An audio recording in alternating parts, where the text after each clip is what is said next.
Les marchés boursiers sont décidément assez imprévisibles. Qui aurait pu imaginer hier ce rebond incroyable, quasiment du jamais vu, plus de 7% sur le CAC 40. Est-ce que ça va tenir tout ça? Bonjour Eric. Bonjour mon cher David. Eric Lewin, rédacteur en chef des publications Zagora. On se dit quoi? On s'emballe pas, on se dit qu'on est dans une phase d'hyper volatilité.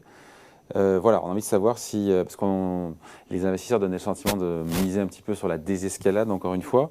Voilà, qu'est-ce qu'on est? Voilà, c'est l'hypervolatilité, on ne sait pas. Dire l'hypervolatilité, tout le monde le dit, il y a des écarts démentiels dans chaque séance.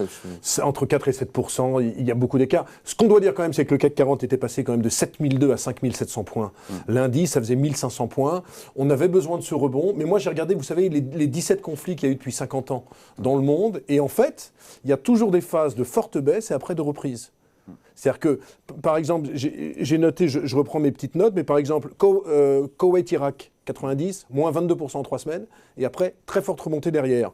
Autre chose, quand il y a eu la crise des missiles de Cuba, il y a eu moins 22% en 3 mois, c'était en 62 entre Khrouchtchev et Kennedy, et un an après, sommet. Donc souvent on a des périodes comme ça d'extrême angoisse, on avait la semaine dernière, on voyait la menace nucléaire, etc. Et puis il a suffi que finalement Zelensky dise, ben non, finalement on réfléchit sur l'OTAN, peut-être qu'on ne va pas faire une demande d'intégration à l'OTAN, pour que tout le monde se calme. Du coup hier, c'était classique, envolée des marchés, très forte baisse de tous les métaux, précieux, très forte baisse, rebond de l'euro-dollar, très forte baisse du pétrole, c'est toujours classique, baisse du VIX, baisse de la volatilité également du stock, donc c'est un phénomène classique. Maintenant, est-ce que ça tient ou ça ne tient pas? Parce que impossible de savoir honnêtement si le pire est derrière, parce que souvent il y a des séances qu'on appelle de sell-off tout d'un coup. Est-ce qu'on a eu vraiment cette séance de sell-off dantesque où on fait du -8, -9 qui sert après, qui signe la fin de la purge et qui permet le rebond? En fait, rien n'est gagné. Vous savez qu'aujourd'hui, il y a une rencontre à Antalya entre le ministre des Affaires étrangères russe et l'Ukrainien.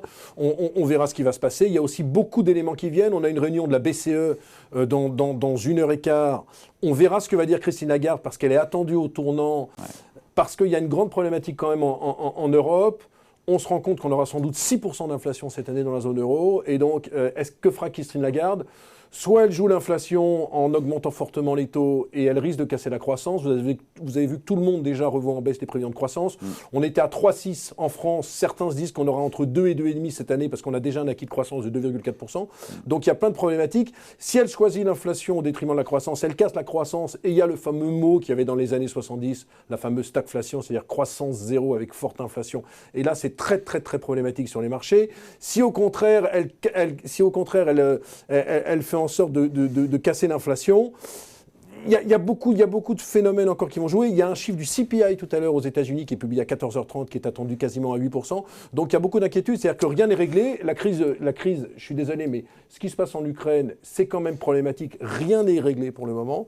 Mais c'est vrai Donc rien ne dit que ce rebond puisse tenir. Alors dit autrement, à quelles conditions je pense que s'il n'y a pas de guerre nucléaire, ce qui voudrait dire la Troisième Guerre mondiale. Non, mais il y a des nucléaires, il y a des armes tactiques et des armes stratégiques. D'accord, mais quand on voit ce qui s'est passé dans l'histoire, il n'y a aucune raison d'être ultra négatif quand on juge à travers l'histoire. C'est-à-dire qu'on a vu, c'est les 2 exemples que je vous ai donnés, Cuba et il y a 30 ans, Koweït-Irak, les marchés ont fortement remonté après. Maintenant, après, même si la guerre est finie, la grande problématique, c'est le second et le troisième tour. C'est-à-dire qu'il y aura de l'inflation. Parce qu'on était déjà dans une période inflationniste avant cette guerre Ukraine-Russie. Je vous rappelle quand même qu'on se parlait il y a un mois avant que tout soit déclenché, et on se disait est-ce qu'il n'y aura pas 6 hausses des taux aux États-Unis? Donc on a de l'inflation. Et donc il faudra gérer cette inflation. Donc il ne faut pas trop compter sur les banques centrales, ce qu'on a pu faire en mars 2020 pour venir à la rescousse des marchés. La problématique, parce que l'inflation est à 6, 7, non, mais on a un choc d'offres. C'est-à-dire que la problématique, on a un choc d'offres. Quand vous avez un choc de demande, c'est facile. Les consommateurs, vous pouvez brider le consommateur en disant attention, on augmente les taux d'intérêt, on fait en sorte que l'immobilier ralentisse. On peut jouer là-dessus. Quand vous avez un choc d'offres, un embargo pétrolier sur la Russie, qui serait décidé également par l'Europe. Vous avez un baril à $200, il faut comprendre quand même que quand le baril de pétrole gagne $10, vous perdez 0,2% de croissance et vous gagnez 0,2% d'inflation. Donc si vous gagnez $100, ça fait 2% de croissance en moins et ça fait 2% d'inflation en plus. Donc on est dans un... Non mais je ne veux pas inquiéter la place publique, mais on se retrouve dans un nouveau paradigme. Donc ça veut dire que rien n'est réglé pour le moment. il y a un autre phénomène aussi, c'est que les marges de l'entreprise, on attendait une hausse en France entre 10 et 12% de croissance des bénéfices, mais qu'est-ce qui va se passer avec le pétrole ? Est-ce que les boîtes ne vont pas finalement faire des profit warning en disant nous, on ne peut pas répercuter la hausse du pétrole ? Toutes les boîtes qui n'ont pas de pricing power… L'énergie au sens large, au-delà du pétrole. Toutes les boîtes qui n'ont pas de pricing power, c'est-à-dire qui n'ont pas une capacité vraiment à maintenir leur prix, voire à augmenter les prix sans que la demande ne baisse, vont être dans une certaine problématique. Toute l'industrie, c'est assez compliqué. Donc, on va se retrouver dans un nouveau paradigme. C'est-à-dire que même si la guerre est finie, on aura quand même de l'inflation. Sauf à penser que le baril du pétrole descende tout de suite à $30, ce que personne ne voit pour le moment. À quelles conditions ce rebond il peut tenir ? Quelles sont les conditions qui doivent être remplies ? Que le pétrole reste proche des $100 ?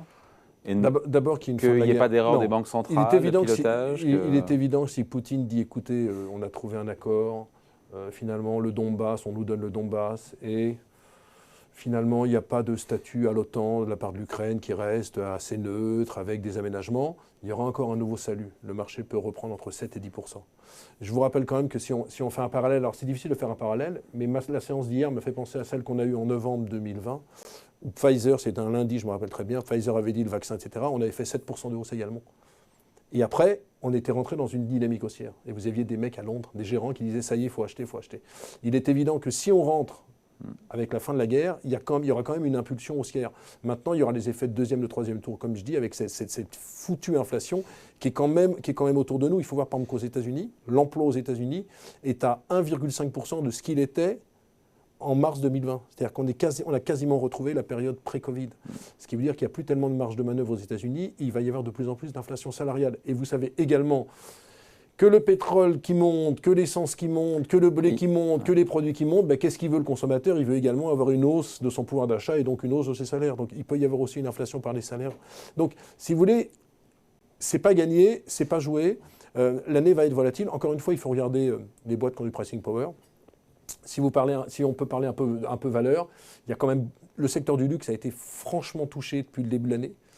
Je crois que sur le CAC 40, il y a 5 ou 6 valeurs en hausse. Il y a du Thales, ce qui est normal avec l'armement. Il y a du Orange parce que c'est super défensif. Mais sinon, dans le reste de la cote, les Kering, LVMH, Hermès, c'est entre moins 20 et moins 25%.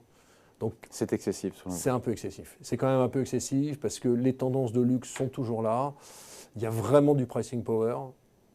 Et donc, je pense que c'est des valeurs qui pourront en profiter, qui pourraient rebondir. D'ailleurs, hier, notamment LVMH a dû gagner entre 8 et 10%. Donc là, je pense qu'il y a peut-être des choses à faire. Maintenant, ce qu'il faut voir quand même, et c'est le dernier point qui m'inquiète un peu, c'est que les flux sortent des actions. Européennes. Mondiales. Ouais. Mondiales. La semaine dernière, je vous ai pris les chiffres, il y a eu 5 milliards de retraits la semaine dernière. Sur les fonds actions. Sur les fonds actions dans le monde. Et il y a eu 6,7 milliards en Europe. Donc la grande problématique, il n'y a plus du tout d'IPO. Les émissions obligataires sont en baisse de 35% depuis le début de l'année. Donc c'est évident que si les flux ne suivent pas, s'il y a toujours des retraits, tout ce que je vous dis là ne sera pas bon. Parce que l'année dernière, ce qui a fait le succès des marchés avec les 29% de hausse à Paris, c'est quand même les 1100 milliards de dollars qui sont venus sur les marchés actions. Si on n'a pas ce catalyseur, ça risque d'être compliqué. Maintenant, ce qu'il faut ajouter, c'est le point un peu positif quand même, c'est que les marchés sont plus très chers, quoi. C'est-à-dire qu'après le gadin qu'on a eu, David, on a quoi ? On doit se payer 12-13 fois 2022, à condition bien évidemment qu'il n'y ait pas une forte détérioration des marges. Oui. Je dis ça si on reste sur une croissance à 10%. Il est évident que si on a une décroissance de 20% des résultats, le PE n'est pas le même, mais bon, on a fait ça, vous et moi, on connaît ça. Donc, je ne crois pas qu'il faille sombrer dans un pessimisme exacerbé, mais je ne crois pas que non plus que tout soit fini, parce qu'il y a encore des effets de deuxième, de troisième tour, et cette inflation qui va nous guider en permanence. Aujourd'hui, il y a quand même 2 rendez-vous importants. BCE dans 1 heure, et puis le CPI, l'indice des prix à la consommation, à 14h30. Donc prudence.